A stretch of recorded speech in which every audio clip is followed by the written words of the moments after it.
गोनू झा की कहानी। वरदान। गोनू झा बचपन से ही मां काली के अनन्य भक्त थे।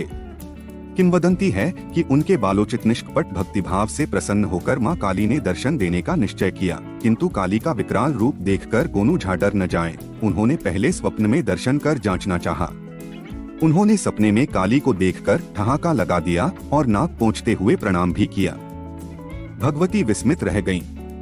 उन्होंने चकित होते हुए कहा, गोनू, एक तो मेरा सामान्य रूप ही भयावह है, ऊपर से यह विकराल आडंबर, फिर भी तुम्हें डर नहीं लग रहा है?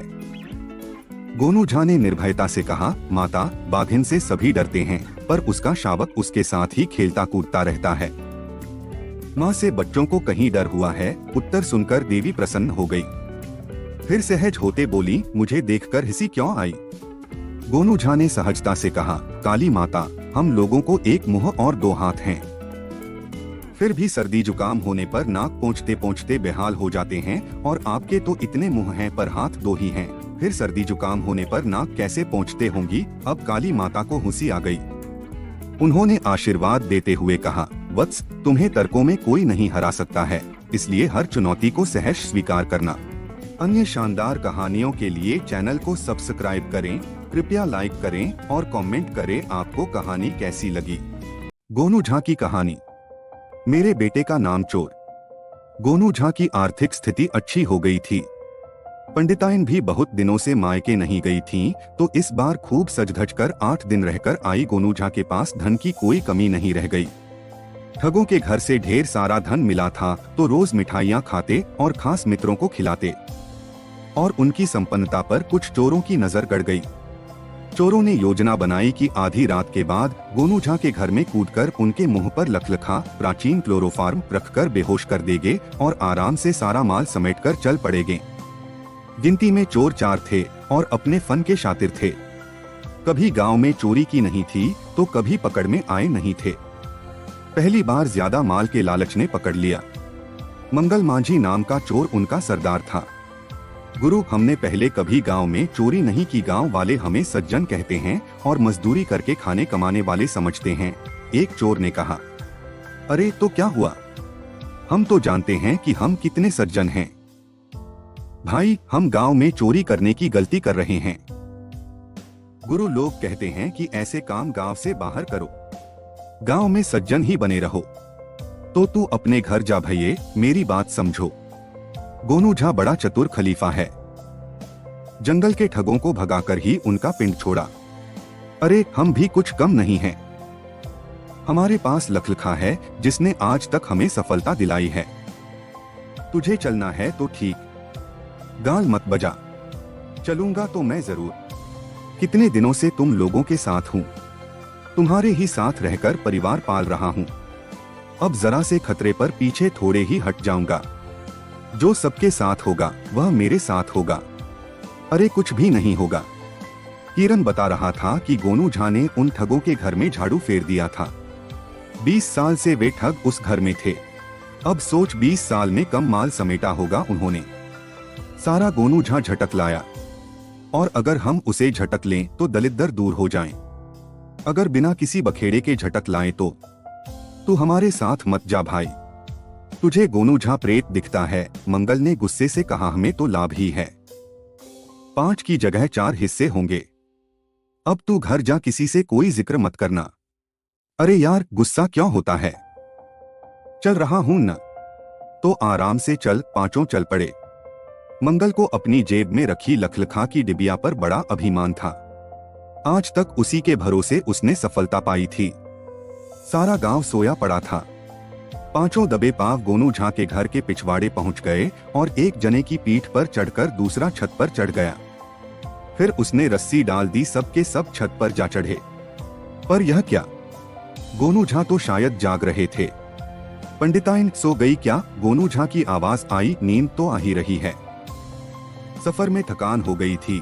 पंडिताइन की नींद भरी आवाज आई। 8 दिन में मैके से आई हो, 2-4 बातें भी न करोगी? अब तक बातें ही तो कर रहे हैं, अब सो भी जाइए। पर मैंने वह ज्योतिषी वाली बात तो तुम्हें बताई ही नहीं। कौन सी बात? मुझे एक प्रकांड ज्योतिषी मिला था। उसने मेरे हाथ की रेखाएं देखी और बताया कि हमारे 5 पुत्र होंगे। सच। अब पंडिताइन भी जाग गई। और क्या झूठ। देख लेना, उस ज्योतिषी की बात सच निकलेगी। उसी ने तो मुझे 1 माह पहले बताया था कि मुझे कहीं से कोई धन मिलने वाला है। और यह बात सच ही हुई। फिर तो यह भी सच ही होगा। जी हाँ, गोनू झा के 5 बेटे होंगे।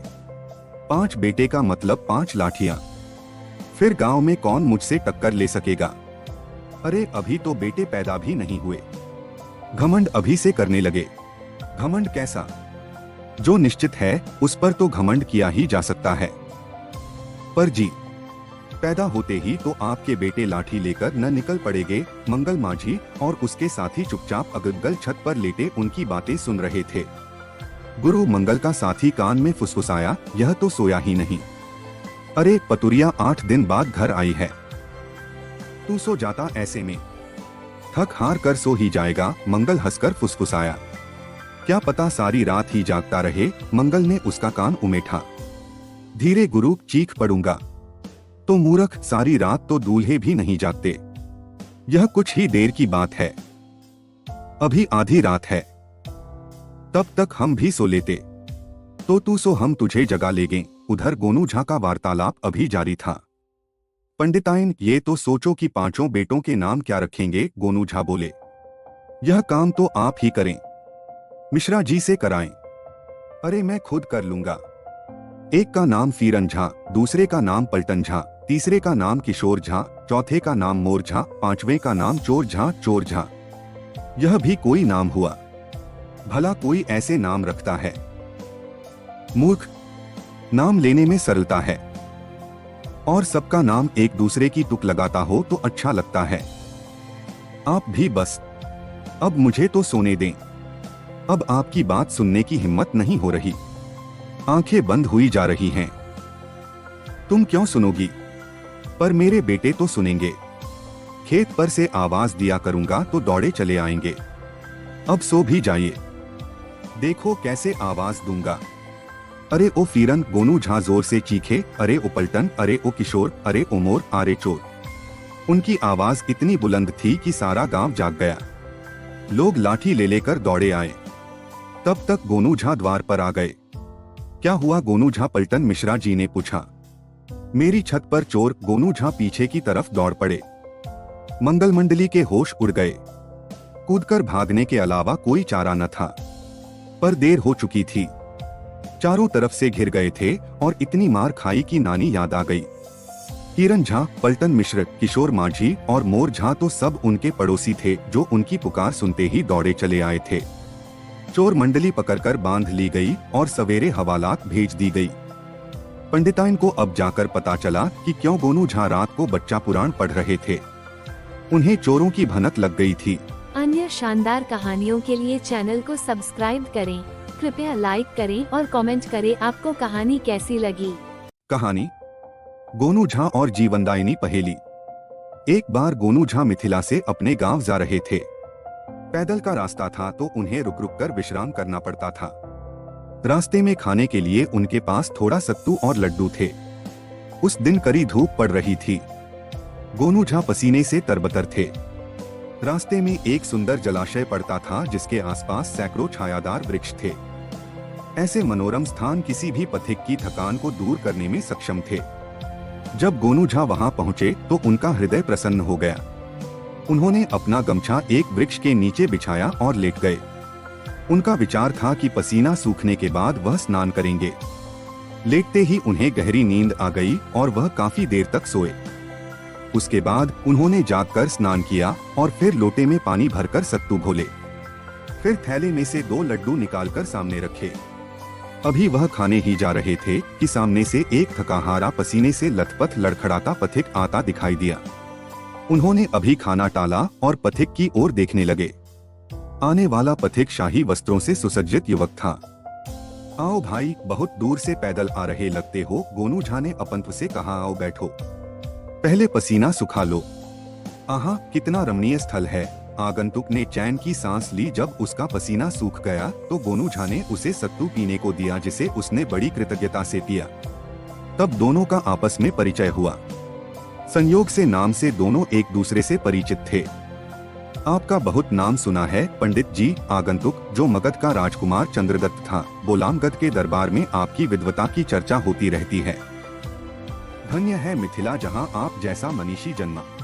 राजकुमार, प्रभु की कृपा से मुझे आप सबका सम्मान प्राप्त है और मैं इसके लिए सदैव प्रभु का आभारी हूँ। गोनू झा बोले, अब आप बताएं कि आप इस जंगल में पैदल कहां से चले आ रही हैं? पंडित जी, मैं अपने अश्व पर सवार कुछ साथियों सहित आखेट पर निकला था। एक हिरण का पीछा करते करते मैं साथियों से बिछुड़ गया। हिरण एक घने जंगल में प्रवेश कर गया था। मैं उसके पीछे था। हिरण तो गुम हो गया था और मैं एक सरोवर देखकर रुक गया। मैं और मेरा घोड़ा दोनों ही प्यासे थे। मैंने अश्व को पानी के लिए छोड़ा, पर उस जलाशय में एक विशाल मगरमच्छ था जिसने मेरे घोड़े को दबोच लिया। ओह बेचारा घोड़ा! मैंने बहुत प्रयास किया पर घोड़े को न बचा सका। चंद्रदत्त उदास स्वर में बोला, हारकर मैं वहां से चल पड़ा और यहाँ आ पहुंचा। बहुत कष्ट पाया राजकुमार। खैर, सब प्रभु की इच्छा से होता है। अब आप कुछ खा लीजिए। गोनू झा ने बड़े प्रेम से चंद्रदत्त को 2 लड्डू दिए और स्वयं भी 2 लड्डू निकाले और खाने के बाद पानी पिया। तत्पश्चात दोनों लेट गए और बतियाने लगे। चंद्रदत्त अपने राज्य के विषय में बता रहा था। अचानक गोनू झा की दृष्टि सरोवर किनारे बैठे एक कौवे पर पड़ी। कौवा विचित्र हरकत कर रहा था। वह अपनी चोंच को पत्थर पर घिस रहा था, बार बार पानी में चोंच भिगोता और पत्थर पर घिसता। अचानक गोनू झा के उद्गार फूट पड़े, घिसता है, रुक रुक लगता पानी। तेरे मन की बात कालिया, मैंने सब कुछ जानी। राजकुमार चंद्रदत्त ने आश्चर्य से गोनू झा को देखा। अरे पंडित जी, असमय और अकस्मात कविता पाठ, आप तो कवि भी हैं। सत्य ही आपकी प्रशंसा दूर दूर तक होती है। अरे राजकुमार जी, मैं कवि नहीं। मुझे तो उस कौवे की चतुराई देखकर अनायास ही यह पंक्तियां याद आ गई। फिर भी यह रचनात्मकता का अनूठा दृश्य है और आपकी पंक्तियां भी तो बिल्कुल सटीक और अर्थपूर्ण है। कृपा करके पुनः दोहराएं। मैं इन्हें याद रखना चाहता हूं ताकि स्मरण रहे कि कभी आपसे भेंट हुई थी। गोनू झा ने पंक्तियां दोहराई जिन्हें चंद्रदत्त ने रट लिया। फिर दोनों ने विदा ली और अपने अपने मार्ग चल पड़े। चंद्रदत्त मगध पहुंचा तो उसने गोनू झा की वह पंक्तियां एक दीवार पर लिख ली और यदाकदा उन्हें गुनगुनाता रहता। उसे उन पंक्तियों में कवि की दृष्टव्य कल्पना की अभिव्यक्ति दिखाई देती थी। किस प्रकार एक कौवे को कौतुक करते देख कल्पना ने सुंदर पंक्ति रच दी थी। चंद्रदत्त एक योग्य और प्रजावत्सल राजकुमार था। मगध का भावी राजा था। मगध नरेश अब वृद्ध थे कि शीघ्र ही चंद्रदत्त को राज्य की बागडोर सौंप दी जाए, परंतु यह कार्य खुशी से संपन्न न हो सका। मगध नरेश का आकस्मिक निधन हो गया। युवराज चंद्रदत्त को राज्य की बागडोर संभालनी पड़ी। उधर कुछ कुटिल मंत्रियों ने मगध की सत्ता को हथियाने के लिए षड्यंत्र रच दिया। वे नए राजा चंद्रदत्त की हत्या की योजना बना चुके थे। राज्य का शाही हजजाम गोपाल नाई भी इस षड्यंत्र में उनके साथ था। गोपाल, यही उचित समय है कि हम मगध में सत्ता परिवर्तन कर सकते हैं। भूतपूर्व राजा के समय हमने बड़े घोटाले किए हैं। अब चंद्रदत्त को उनके बारे में पता चल गया तो हमें कारागार में डाल देगा। वह बहुत दूरदर्शी और युवा राजा है। प्रजा पर उसका प्रभाव भी है, षड्यंत्रकारी मंत्री ने चिंतित स्वर में कहा। इसलिए शीघ्र ही उसे परलोक के लिए विदा कर देना चाहिए। आप निश्चिंत रहें मंत्री जी। काला भुजंग गोपाल नाई बोला, जल्दी ही मुझे चंद्रदत्त की सेवा में जाना होगा। वहाँ मैं उसकी दाढ़ी बनाऊंगा और मेरा पैना उस तरह एक झटके में हमारी समस्या दूर कर देगा। शाबाश, हम तुझे इतना पुरस्कार देंगे कि तूने कल्पना भी न की होगी। अब मैं चलता हूँ। किसी ने देख लिया और चंद्रदत्त को बता दिया तो मेरी जान मुश्किल में पड़ जाएगी। गोपाल नाई वहाँ से चला गया। इस षड्यंत्र से अनभिज्ञ परंतु व्यवस्था में फैले भ्रष्टाचार पर अंकुश लगाने के लिए चंद्रदत्त नए नए नियम बना रहा था। वह सब भ्रष्ट अधिकारियों को अपने मंत्रिमंडल से निकालना चाहता था। और एक दिन चंद्रदत्त ने गोपाल नाई को बुला भेजा। गोपाल नाई तो बहुत प्रसन्न हुआ। इस अवसर की प्रतीक्षा में तो वह कई दिनों से था। आज उसका और उसके साथियों का मनोरथ पूरा हो जाएगा। यह सोचकर वह कुटिल नाई अपने पैने उस्तरे को लेकर राजमहल पहुंच गया, जहां चंद्रदत्त उसकी प्रतीक्षा में था। महाराज की जय हो। कई रोज बाद सेवक को याद किया। समय का अभाव है गोपाल, राज्य में कुछ अराजक लोगों ने भीतरी उत्पात कर रखा था। सबको उसका दंड देकर ही चैन आएगा। महाराज, क्या आप जानते हैं कि वे कृतघ्न कौन हैं? हमारे गुप्तचर इसी कार्य में लगे हैं। तुम जरा शीघ्र अपना कार्य करो। गोपाल ने पानी लेकर अपने उस्तरे को भिगाया और अपने पत्थर पर उसे घिस घिस उसकी धार तेज करने लगा। तभी वहां एक गुप्तचर आया जिसने राजा चंद्रदत्त से गुप्त मंत्रणा की और चला गया। गोपाल नाई कुछ सुन तो नहीं पाया, पर उसे शंका हो उठी। उसे अपना कार्य शीघ्र कर देना चाहिए। उसने अपने उस्तरे की धार देखी और उसे पानी में भिगोकर पुनः घिसा। घिसता है रुक रुक लगाता पानी। तेरे मन की बात कालिया, मैंने सब कुछ जानी। चंद्रदत्त अनायास ही कह उठा। नाई के हाथ से उस्तरा छूट गया। वह कप कपा उठा। उसे लगा कि अभी अभी गया गुप्तचर उसके ही बारे में कुछ कहकर गया है और राजा को सब कुछ पता चल गया है। अब उसके प्राण नहीं बचने वाले, मृत्युदंड निश्चित है। वह तत्काल उस्तरा छोड़कर राजा चंद्रदत्त के पैरों से लिपट गया और बिलख पड़ा। क्षमा महाराज, क्षमा। मैं लालच में आ गया था। लालच ने मुझे अंधा कर दिया और मैं षड्यंत्रकारियों के साथ हो लिया। मैं नहीं जानता था कि आप इतनी शीघ्र जान जाएंगे। राजा चंद्रदत्त उस स्थिति पर हक्के बक्के थे।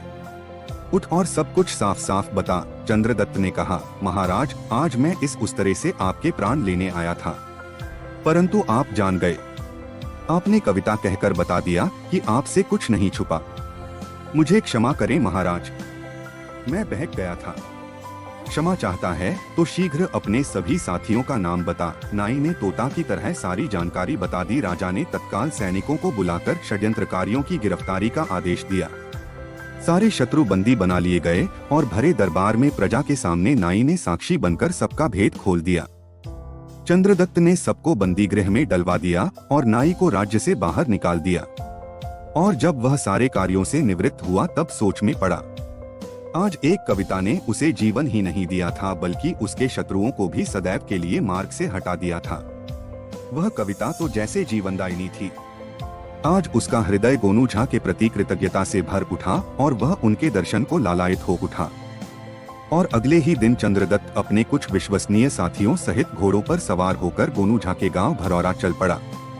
जब मगध की शाही सवारी गोनू झा के घर के सामने रुकी तो सारा गांव आश्चर्य में पड़ गया। गोनू झा ने मगध नरेश और उनके साथियों का भरपूर स्वागत किया। फिर मगध नरेश ने एकांत में उनसे बात करने की इच्छा व्यक्त की। दोनों एकांत में पहुँचे। पंडित जी, यह तो मैं जानता था कि आप विद्वान हैं, परंतु यह मुझे अब पता चला कि आप कोई अलौकिक आत्मा हैं। चंद्रदत्त साभार बोला, आपकी वह कविता मात्र आपका उद्गार न थी, बल्कि भविष्य की चेतावनी थी। आज उसके कारण मैं आपके समक्ष जीवित हूँ। मैं समझा नहीं महाराज, गोनू झा मुस्कुराए। तब चंद्रदत्त ने अपने साथ घटे घटनाक्रम को सुनाया। गोनू झा भी आश्चर्यचकित रह गए। महाराज, यह माँ काली की असीम अनुकंपा आप पर हुई है। यह आपकी उदारता है कि इसका श्रेय आप मुझे दे रहे हैं। पंडित जी, मैं बहुत प्रसन्न हूँ कि आप जैसे परम विद्वान के अल्पसमय के सानिध्य ने मेरा जीवन भी बचाया और मेरे शत्रुओं का भी सफाया किया। यह सब ईश्वर का चमत्कार है। पंडित जी, मैं आपसे एक विनती करना चाहता हूँ। आदेश करें मगध नरेश, आप मेरे साथ मगध चलें। मैं आपको अपने राज्य का प्रधानमंत्री बनाकर मगध की प्रगति का स्वप्न देख रहा हूँ। महाराज, आपका यह सम्मान मुझे अभिभूत कर गया, परंतु मैं आपकी यह सेवा करने में असमर्थ हूँ। मैं अपनी जन्मभूमि मिथिला का ऋणी हूँ और उसका ऋण तो उसकी सेवा द्वारा चुकाना होगा। मुझे अन्य कोई आदेश करें। धन्य है मिथिला, जहाँ आप जैसे विद्वान और देशभक्त ने जन्म लिया। मैं आशा करता हूँ कि आप एक विद्वान होने के नाते आवश्यकता पड़ने पर मुझ नए शासक का मार्गदर्शन अवश्य करेंगे। अवश्य राजन, यह मेरा सौभाग्य होगा। तत्पश्चात राजा चंद्रदत्त भावभीनी विदा लेकर और गोनू झा को ढेरों उपहार देकर मगध को लौट गए। सारा गांव आश्चर्यचकित भी था और गर्व से फूला जा रहा था कि उनके गोनू झा की ख्याति मगध तक फैल गई थी। और गोनू झा की पत्नी तो ऐसे पति को पाकर अति प्रसन्न थी ही। अन्य शानदार कहानियों के लिए चैनल को सब्सक्राइब करें। कृपया लाइक करें और कमेंट करें आपको कहानी कैसी लगी।